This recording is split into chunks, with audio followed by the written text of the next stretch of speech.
Hey everyone, I'm Lorraine Driscoll, founder of Building Better Brains, and I want to talk today about poor reading comprehension. So, if you're in a situation where your child really is struggling with, understanding the content, or they're coming home with report cards where, they're either getting D's or C's or maybe like B minuses, and they just really seem to not be able to get all of the fine details with reading, then this is something you want to tune into.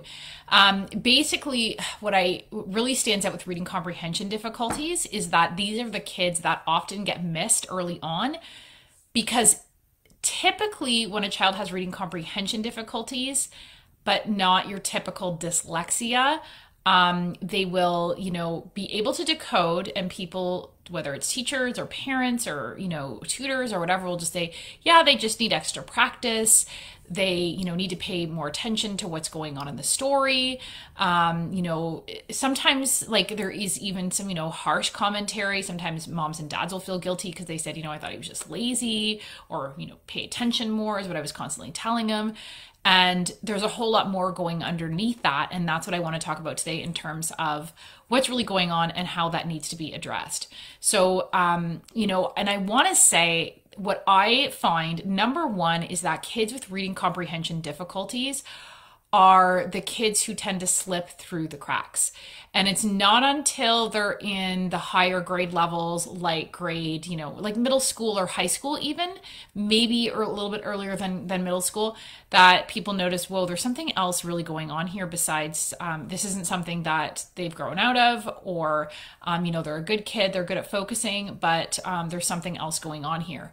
So that's number one. Number two is, if you know an adult who dislikes reading, hates to read, maybe you're married to that adult, maybe you work with that adult, maybe you have that adult in your family, maybe you are that adult.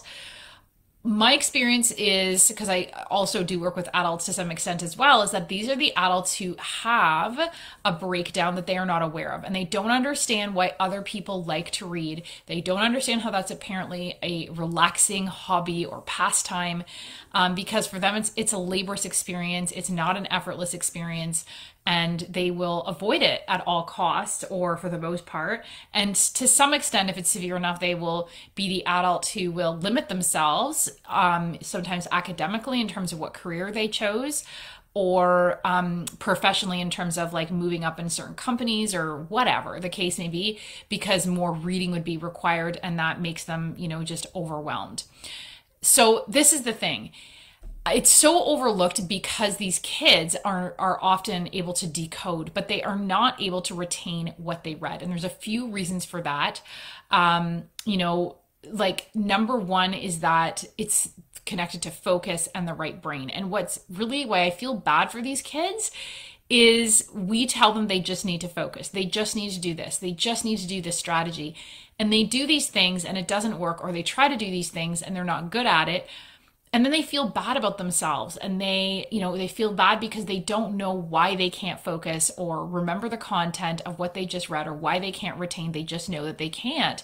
And, really well-intentioned tutors, teachers, parents, all of that stuff will say, here's some reading strategies. Here's a graphic organizer. Good readers reread things more than once, and so forth. So these are the kids when they're reading. They might have a general idea of what they read, but once you start asking like questions, this is where they miss the fine details. Their retell is not accurate. They have poor sequencing, all of that type of stuff. And these are the kids who ultimately tend to do poorly on reading comprehension questions. And so as they get older, it does not just affect their language marks. It affects history, geography, science, possibly even math, all of those other subjects that now require much more reading in order to be successful. So, basically when there's a true reading comprehension disorder, a lot of the times, because of the way our education system tends to use top-down instead of bottom-up development or approaches, tutors and schools are just not equipped to address why this breakdown is occurring. In fact, a lot of them are not even aware of it because it's just not common knowledge. So if your child is good at decoding and has poor reading comprehension issues, most likely, among other things, they have a weak right brain. Whereas typically dyslexic kids who have more of a decoding issue, and then they're going to have reading comprehension issues because all their energy is spent on decoding. But if there's reading comprehension issues, it's a weak right brain as opposed to a weak left brain, which is where the situation more with dyslexia. So a weak right brain is going to cause reading comprehension issues because, number one, poor focus. So these are the kids that might even have a diagnosis of ADHD or ADD, and their parents might think that, or in the school, whatever, might think that the reading comprehension is just because of their ADHD, which for sure that's part of it. That's part of poor focus, right?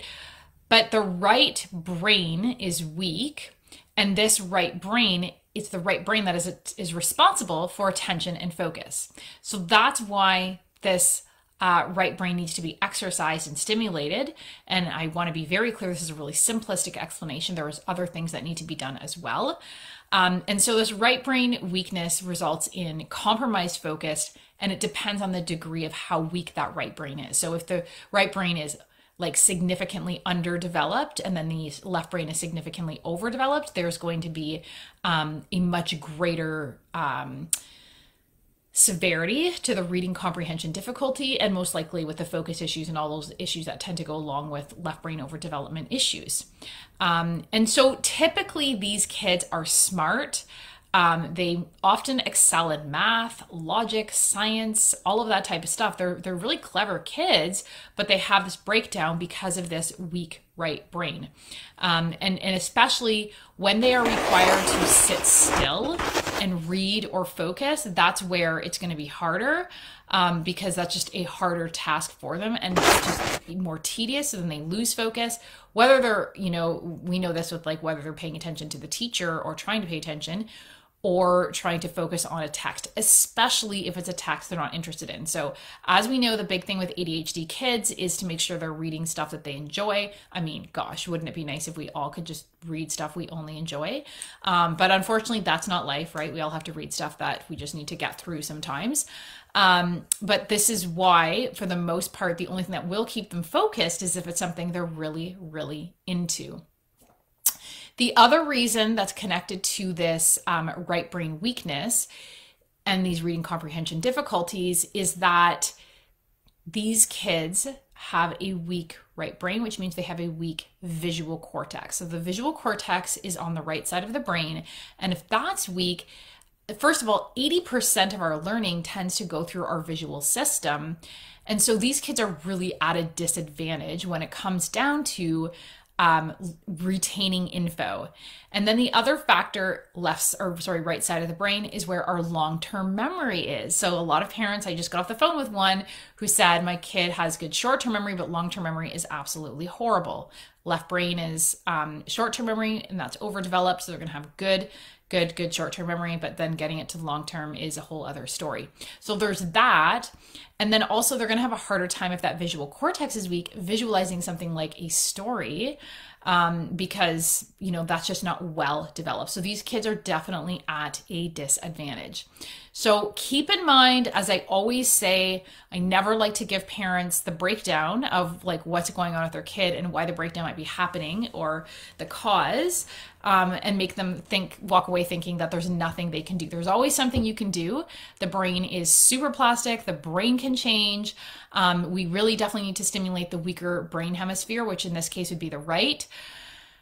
And I, again, say that's really simplistic. Typically, there's biochemical factors that are going on that, I address in my program through nutrition, gut healing, all of that type of stuff. And there is also factors with brain development in terms of disorganization that goes far beyond just a weak and left brain. It goes into weak primitive reflexes, poor timing in the brain, the cerebellum, all of that type of stuff that needs to be exercised and developed.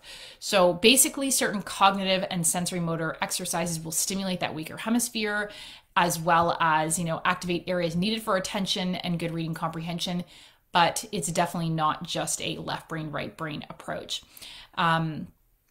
So if you want to learn more about corrective solutions that actually help your child to overcome learning and behavioral difficulties, then you can reach out to book a free clarity call, which is a 20 to 30 minute call where we chat about what my 6-month program involves, determining what are the underlying possible factors with your child that would need to be addressed, and just to make sure they're the right fit for the program.